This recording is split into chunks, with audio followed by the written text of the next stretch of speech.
नमस्ते दोस्तों, मेरा नाम है सुमन। प्लैनेट हिस्ट्री पर आप सभी लोगों का एक बार फिर से स्वागत है। तो हम क्लास 12 के चैप्टर 4 को आज शुरू करने जा रहे हैं। चैप्टर का नाम है thinkers, beliefs and buildings. Part 1 है ये। 3 चैप्टर हम पढ़ चुके हैं, तो चौथे चैप्टर में स्वागत है आप लोगों का। तो इस चैप्टर को शुरू करने से पहले मैं रिक्वेस्ट करूंगी आप लोगों से, प्लीज लाइक, शेयर और सब्सक्राइब जरूर कीजिए।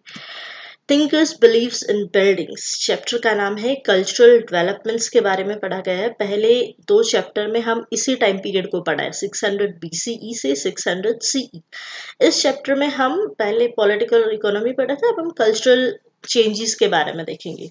रिलीजियस डेवलपमेंट्स की बात इस चैप्टर में है और सबसे ज्यादा फोकस बुद्धिज्म में है। जैनिज्म के बारे में भी थोड़ा सा है और हिंदुइज्म के बारे में, या फिर ब्राह्मणिज्म, जो भी इस चैप्टर में वर्ड यूज किया गया है उसके लिए। इंडिया में जो बुद्धिज्म और जैनिज्म से पहले और भी कुछ चीजें थी, उनका भी थोड़ा थोड़ा पॉइंट है उसके बारे में भी। आजीविका सेक्ट वगैरह, नाम नहीं मेंशन है लेकिन एक छोटा सा पैरा है उसमें। It also examines how these religious ideas were compiled as texts and reflected in architecture and sculpture। और कैसे भी ये जो सोर्सेज है जिसके थ्रू ये चेंजेस पता चले हैं, टेक्स्ट या फिर आर्किटेक्चर और स्कल्पचर, उसको भी एग्जामिन किया गया है। तो सोर्सेज है बुद्धिस्ट, जैन और ब्राह्मणिकल टेक्स्ट। मटेरियल रिमेन्स है इंक्लूडिंग मॉन्यूमेंट्स एंड इंस्क्रिप्शंस। ठीक है, तो इन सब चीजों के बारे में पढ़ेंगे। ये आपके एनसीईआरटी का पार्ट है। Sculpture from Sanchi. सांची एक बुद्धिस्ट साइट है। Sanchi mid first millennium BCE। Millennium का मतलब है 1000 साल।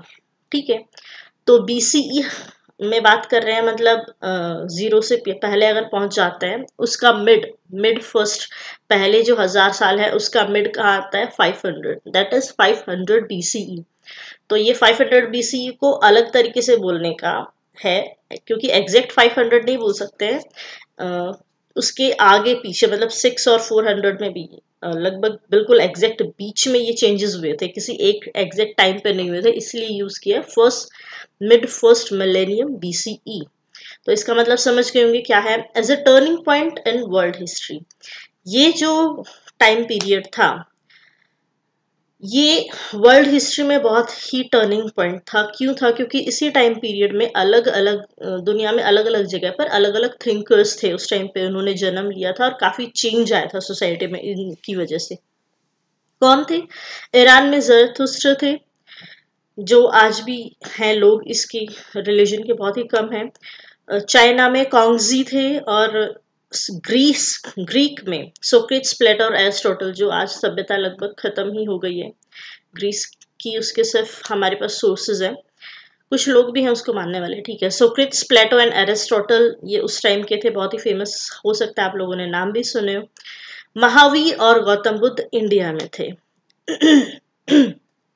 इंडिया में उस टाइम पे बहुत सारे ऐसे अलग अलग सेक्ट्स थे, मतलब हिंदी में क्या बोलेंगे, सेक्ट को, संप्रदाय अलग अलग बहुत सारे थे। ब्राह्मणिज्म के अलावा, या फिर जिनको वैदिक रिलीजन के अलावा मानने वाले और भी बहुत सारे थे, लेकिन सबसे ज्यादा वैदिक रिलीजन के अलावा जिन्होंने सबसे ज्यादा अपना प्रभाव डाला वो महावीर और गौतम थे, जैन और गौतम, इसलिए इनके बारे में ज्यादा पढ़ा जाता है। They try to understand the mysteries of existence. अब ये जो पूरा संसार है, इसके होने का क्या कारण है, ये मतलब कोई साइंटिफिक चेंजेस थे या फिर कोई शक्ति है जिसको ईश्वर कहते हैं, जिसने ये सब कुछ बनाया है, या फिर कोई चेंज है, सिर्फ कोई पावर ही है जिसने ब्लास्ट हुआ और ये धीरे धीरे सारा संसार बनना शुरू हुआ। ऐसी चीजों के बारे में इन्होंने समझना शुरू किया था। Relationship between humans and cosmic orders, और अगर ऐसी कुछ शक्तियां हैं, पारलौकिक शक्तियां हैं, तो उनका और इंसान के बीच का रिलेशन क्या है, इंसान को वो शक्तियों के बारे में कैसे पता चलता है, ये कैसे इफेक्ट करती हैं बाकी उसको, ब्रह्मांड को, वगैरह वगैरह सारी चीजें, इन चीजों के बारे में समझना शुरू किया था इन सभी के सभी थिंकर्स ने। In India this was also the time when cities and kingdoms were developing. अब ये हमने पहले चैप्टर्स में पढ़ा था कि इसी टाइम पे बड़े बड़े किंगडम भी डेवलप हो रहे थे, सोशल और इकोनॉमिक लाइफ भी चेंज हो रही थी। गंगा वैली में सबसे ज्यादा जो घना एरिया था वो गंगा वैली का ही था मैप में, जैसे आप देखते हैं। These thinkers of India attempted to understand this development service, और इन सब मतलब एग्जिस्टेंस, कॉस्मिक ऑर्डर, इन सब के अलावा इन थिंकर्स ने ये जो पॉलिटिकल और इकोनॉमिक सोशल लाइफ थी इसको भी समझने का प्रयास किया। सिर्फ कॉस्मिक ऑर्डर इन सब चीजों में ही नहीं बंधे थे, ये सारी चीजों पे स्टडी कर रहे थे, समाज को भी देख रहे थे, ठीक है। तो सैक्रिफिशियल ट्रेडिशन यानी कि जो वैदिक ट्रेडिशन था, ऋग्वेदा 4 वेदों से शुरू हुआ था जो ट्रेडिशन, उसके बारे में क्या है। Rigveda was compiled between 1500 and 100 BCE. Rigveda in historians, कुछ हिस्टोरियंस का मानना है कि भाई 1500 से 100 बीसीई के बीच में ये कंपाइल किया गया था, जबकि वैदिक ट्रेडिशन के अकॉर्डिंग या हिंदुइज्म के अकॉर्डिंग ऋग्वेदा या फिर ये वेद बहुत वर्षों पहले, मतलब ये तो कुछ भी नहीं है, 1500 साल बीसी तो कुछ भी नहीं है, उस समय पे तो लगभग ये उससे भी पहले लिखे गए होंगे, लेकिन ये बहुत लाखों वर्ष पहले ऋग्वेदा, ये वेदा इनका बनना शुरू हो गया था। लोग बोलकर इन चीजों को आगे पहुंचा रहे थे। And consist of hymns in praise of a variety of deities. तो ऋग्वेदा में क्या है ज्यादातर कि काफी सारे हिम्स हैं, मंत्र हैं जो अग्नि, इंद्र, सोम, ज्यादातर इन देवताओं को अर्पित किए गए हैं। These hymns were chanted when the sacrifices were performed। जब हवन वगैरह कुछ होता है तब इन मंत्रों का उच्चारण किया जाता है। और लोग किस रीजन से ये हवन वगैरह करते हैं, यज्ञ करते हैं, तो कोई अपने लिए पशु, धन, पुत्र या फिर अच्छी लाइफ, अच्छी हेल्थ, इन सब चीजों की कामना करते हुए यज्ञ करवाते हैं, और कुछ अलग रीजन से करवाते हैं। सेक्रीफाइसेस अर्लियर वर परफॉर्म कलेक्टिवली। बहुत पहले ये कलेक्टिवली किए जाते थे, मतलब कोई जाति करती थी, कोई समुदाय करता था, या फिर कोई एक वर्ण इकट्ठा होकर करता था, जैसे ब्राह्मण लोग कर रहे हैं कि भाई इंद्रदेव को प्रसन्न करना चाहते हैं बारिश के लिए, या फिर कोई समुदाय अपने लिए करना चाहता है कि हमारे समुदाय में ऐसी प्रॉब्लम है, ये सब ठीक हो जाए वगैरह वगैरह। फिर उसके बाद ये इंडिविजुअली या फिर परिवार के उस पर भी होने लगी कि कोई परिवार अपने लिए मांग रहा है, कोई व्यक्ति अपने लिए मांग रहा है। लेटर 100 BC से 500 CE some were performed by heads of household for well-being of the domestic unit. More elaborate sacrifices, कुछ स्पेसिफिक है, राजसूय और अश्वमेध, जो कोई चीफ किसी क्लैन का या फिर कोई किंग करता था, जो कि उसको ब्राह्मण प्रेस्ट करवाता था, कोई ब्राह्मण उसको पुजारी करवाता था इन रिचुअल्स को, और बहुत ही बड़े स्तर पर ये राजसूय और अश्वमेध यज्ञ होते थे। A prayer to Agni। अब इसमें क्या है, here 2 verses from the Rigveda invoking Agni। हवन होता है, उसमें अग्नि प्रज्वलित की जाती है, और उसको सेक्रिफिशियल फायर बोला जाता है कि ये अग्नि है, इसमें हमको स्वाहा करना है अपनी सारी चीजों को, और इस अग्नि से मांगना है, इस पवित्र अग्नि से। into which offerings were made so as to reach the other deities। कि अग्नि के द्वारा ही ये बाकी देवताओं तक भी हमारी इच्छाएं पहुंचेंगी, हमारी कामनाएं पहुंचेंगी, हमारी ऑफरिंग्स पहुंच जाएंगी। bring o strong one। अब वो क्या बोलते हैं कि फायर को बोलते हैं bring o strong one the sacrifice of ours to the god। ईश्वर तक हमारे इस हवन यज्ञ की सेक्रीफाइस को, हमारी इस चीज को पहुंचाना। or wise one as a liberal giver bestow on us of priests abundant food। Agni obtained by sacrificing mighty wealth for us। Procure, O Agni, forever to him praise to you, the gift of nourishment, the wonderful cow। May a son be ours, offerings that continues our line। तो ये क्या चीजें मांगी जा रही हैं, ठीक है। Verses such as these were composed in a special kind of Sanskrit known as Vedic Sanskrit। जो वैदिक संस्कृत है और जो बाकी संस्कृत है उसमें थोड़ा सा है चेंज है, ये थोड़ी सी डिफिकल्ट पड़ती है। They were taught orally to men belonging to priestly families। और ये orally ही priestly families जो ब्राह्मण थे वो उन अपने संतानों को आगे उन लोगों को पहुंचाया करते थे, या फिर अपने क्लैन के जो हैं बाकी ब्राह्मण उनको orally सिखाते थे। और ये इनके हमारे ट्रेडिशन के अकॉर्डिंग ये जो oral ट्रेडिशन रहा है, मुख से ही सिखाना, लिखित में नहीं था, ये काफी लाखों वर्षों पहले से था। New questions in the early period। Many people were curious about the meaning of life। काफी लोग हैं जो लाइफ के बारे में क्यूरियस थे। अब ये इस टाइम पीरियड की बात आती है कि लाइफ है, क्यों है, कैसे है, किसके लिए है, और क्या मरने के बाद भी कोई जीवन होता है, आत्मा का क्या होता है, आत्मा होती क्या है, क्या आत्मा का पुनर्जन्म होता है, क्या फिर से आत्मा जन्म लेती है या फिर परलोक चली जाती है, वगैरह वगैरह। ये सारी चीजें डिबेट का इश्यू बन गई थी। पीपल आउटसाइड वैदिक ट्रेडिशन, जो वैदिक ट्रेडिशन के अलावा और भी काफी सारे संप्रदाय थे, वो भी इन चीजों के बारे में सोचते थे कि एक सिंगल अल्टीमेट रियलिटी क्या है, मतलब ये संसार है तो उसका अल्टीमेट ट्रुथ क्या है इन सारी चीजों का। People also begin speculating on the significance of sacrificial tradition. कुछ, अब अगर हमको अगर यहाँ पढ़ाया जा रहा है सैक्रिफिशियल ट्रेडिशन, वैदिक ट्रेडिशन को ऐसे रिप्रेजेंट कर रहे हैं जैसे सैक्रिफिशियल ही था सब कुछ, और तो कुछ था ही नहीं, कि भाई ये लोग सिर्फ कर्म कांड करते थे, उसके अलावा ऐसा कुछ नहीं करते थे। ऐसा बिल्कुल नहीं है। वेदों में अलग है। वेदों को जिसने सही से जाना होगा, पढ़ा होगा, वो जानता होगा। सैक्रिफिशियल ट्रेडिशंस ये कोई एक पार्ट है, मतलब हवन और कर्मकांड ये उनका एक छोटा पार्ट है। ऑल ओवर ये कर्मकांड ही वेदों में सिर्फ लिखा नहीं गया है, लेकिन यहाँ पर दिखाया ऐसे जा रहा है कि सिर्फ यही सब है। तो सैक्रिफिशियल ट्रेडिशन यानी कि ऐसा, ये नाम यूज करते ऐसा बताने की कोशिश कर रहे हैं कि ये जो वैदिक रिलीजन था या फिर इसमें सिर्फ सब कुछ कर्मकांड वगैरह ही होता था। तो लोगों ने इस चीज पर सवाल उठाना भी शुरू कर दिया कि इन चीजों की, ये हवन वगैरह करते हैं, इनका फायदा क्या है समाज में, इसका जरूरत क्या है। ठीक है। Debates and discussions, Kutagarashala. अब ये कुटाघरशाला जो थी, ये जगह थी जहां पर, वैसे बुद्धिज्म के अकॉर्डिंग वैशाली में एक है जगह, लोग वहां पर डिबेट्स वगैरह करते हैं। एक हट जैसा है, पॉइंटेड रूफ जैसा। यहाँ पर डिबेट्स होते हैं, डिस्कशंस होते हैं इन सारी चीजों पर। There were as many as 64 sects और schools of thought.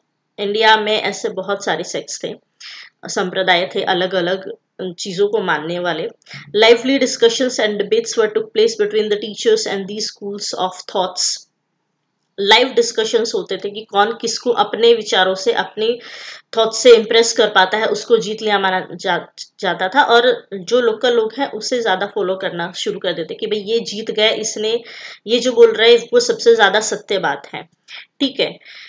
कुटाघरशाला were the places where the debates of teachers, जो ये थॉट्स हैं अलग अलग, इनके जो हेड होते थे, टीचर्स होते थे, वो डिबेट्स करते थे आपस में, एक दूसरे को कन्विंस करने की कोशिश करते थे। और जो बीच में मध्य पर्सन है, ली पर्सन है, वो बैठा दिए जाते थे कि भाई आप बताइए अब कि कौन सा ज्यादा प्रभावशाली विचार है इन सब में। तो कुटाघरशाला लिटरली मीन्स, वैसे इस वर्ड का मतलब है हट विद अ पॉइंटेड रूफ, और in groves where travelling mendicants halted. ये ज्यादातर बुद्धिज्म मेंडिकेंट्स थे, साधु थे, वो भी ट्रेवल करते हुए यहाँ पर आते थे। Mahavir and Buddha question the authority of Vedas. Mahavir और बुद्ध ने वेदा जो हैं, ऋग्वेद 4 वेद है, उनकी अथॉरिटी पर क्वेश्चन किया। मुझे ऐसा नहीं लगता है वैसे कि इनकी अथॉरिटी पर इन्होंने क्वेश्चन किया था, कि महावीर और बुद्ध अगर बोला है तो कर्मकांड की आवश्यकता को बोला है कि जितनी जरूरत है उतना ही होना चाहिए, कर्मकांड ही सब कुछ नहीं है।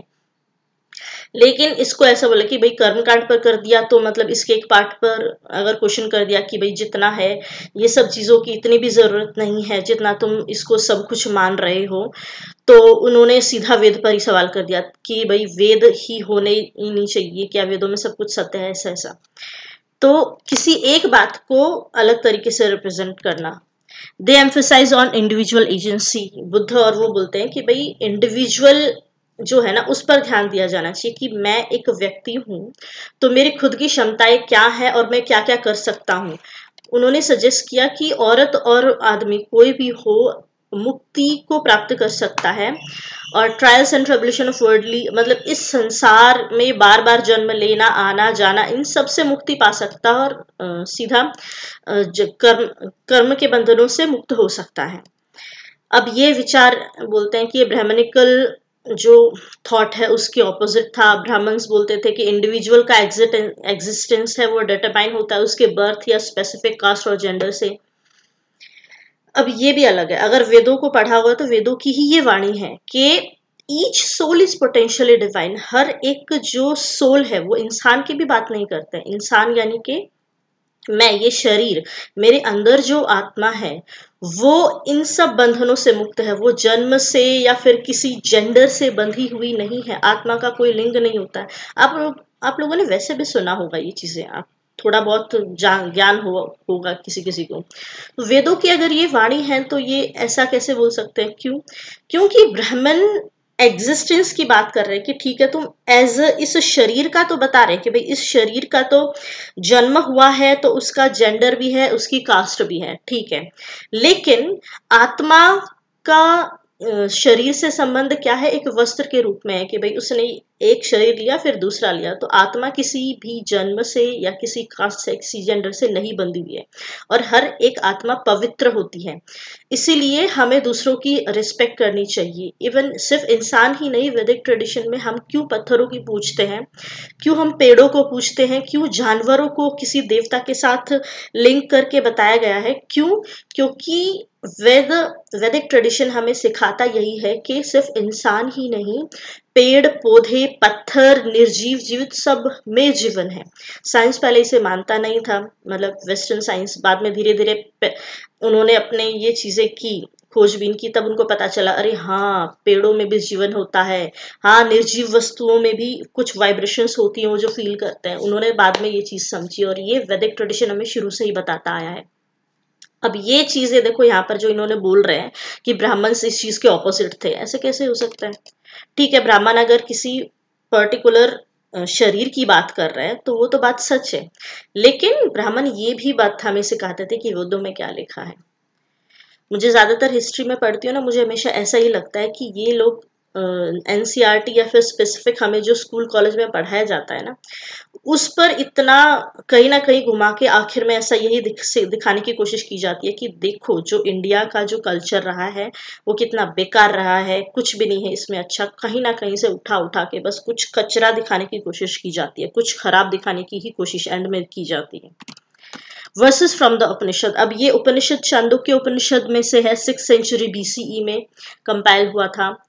इनके अनुसार the nature of the self, बोलते हैं कि सेल्फ यानी कि आत्मा का नेचर क्या है, हमारा खुद का, हम सेल्फ कौन है। The self of mind within the heart is smaller than paddy और बार्ले और मस्टर्ड और मिलेट और the kernel of a seed of a millet. This self of mind within the heart is greater than the earth, greater than the intermediate space, greater than heaven, greater than these worlds। इसका मतलब क्या है कि मेरा जो self है ना, वो छोटे से छोटा है और बड़े से बड़ा है। इसका मतलब ये है कि मेरा जो सेल्फ है वो सिर्फ मैं नहीं हूं, ये पूरा का पूरा यूनिवर्स है, वो इंटरकनेक्टेड है। जो मेरे अंदर है वही एक सीड के भी अंदर है, इसलिए मैं जो हूं और वो सीड है वो एक ही है, हम अलग नहीं है। हम बाहर से दिखने में अलग है लेकिन अंदर से दिखने में हम अलग नहीं है। क्यों? क्योंकि उसके अंदर जो शक्ति है, वो वाइब्रेशंस है, जो एनर्जी है वही मेरे अंदर है। इन्हीं संसार की इन चीजों से ही सब कुछ बना है। तो सेम ये जो यूनिवर्स है ना, उस यूनिवर्स में जो शक्ति है, जो एनर्जी है वही मेरे अंदर है। इसलिए मैं इस यूनिवर्स के बराबर भी हूँ और उस छोटे से सीड के बराबर भी मैं ही हूँ। सब कुछ एक ही है, कुछ चीज अलग नहीं है। ये उपनिषद कहने की कोशिश करते हैं। The true sacrifice, this one, the wind that blows, this is surely a sacrifice while moving. It sanctifies all this, therefore it is indeed a sacrifice। अब ये जो हवा जो बहती है ना, ये बहते हुए अपने साथ सारी की सारी चीजों को शुद्ध करती चली जाती है, और इसीलिए ये खुद दूसरों को शुद्ध करती है। तो ये एक पवित्र यज्ञ की तरह ही है। तो यहाँ पर इतना ही, बाकी फिर नेक्स्ट पॉइंट आता है जैना के बारे में पढ़ेंगे। तो कुछ भी चीज हम पढ़ते हैं ना, उसके बारे में सोचना चाहिए कि हम जो पढ़ रहे हैं वो कहीं पर लिखा है सही में एज इट इज, कहीं पर लिखा है, या फिर किसी पार्ट को अपनी ही समझ से किसी ने कुछ भी एक्सप्लेन कर दिया है। ये ऐसा कहीं पर लिखा नहीं है कि ब्राह्मण ने ऐसा बोला है कि भाई हर एक इंसान अलग होता है। किसी एक चीज को किसी और तरीके से पेश कर देना, जैसे मीडिया करती है, होता कुछ और दिखा कुछ और रही है, जबकि सच्चाई कुछ और होती है। तो हिस्ट्री पढ़ते हुए हमें बहुत ही ध्यान देना पड़ता है, समझना पड़ता है कि जो लिखा है उसमें सच्चाई कितनी है। सच्चाई क्या मतलब, खैर तो वो सच ही होता है, बस उस सच को किसी और तरीके से पेश कर दिया जाता है लोगों को बहकाने के लिए। मुझे हमेशा से ही बचपन से ये सोचती रही थी कि हमारी कोई भी बुक है, साइंस है या फिर हिस्ट्री है या हिंदी है, कहीं पर भी इस तरीके से बनाई गई है, अंग्रेजों ने इस तरीके से बनाई कि यहाँ के लोग यहाँ के अपने कल्चर से, अपनी पुरानी चीज़ों से सब कुछ छोड़ते चले जाएं और हमारी वेस्टर्न चीज़ों को ही अपना लें, अपना पुराना सब छोड़ते चले जाएं। और वही एजुकेशन अब भी चल रहा है, उसको चेंज करने की ज़रूरत है। आपको क्या लगता है? कमेंट कीजिए।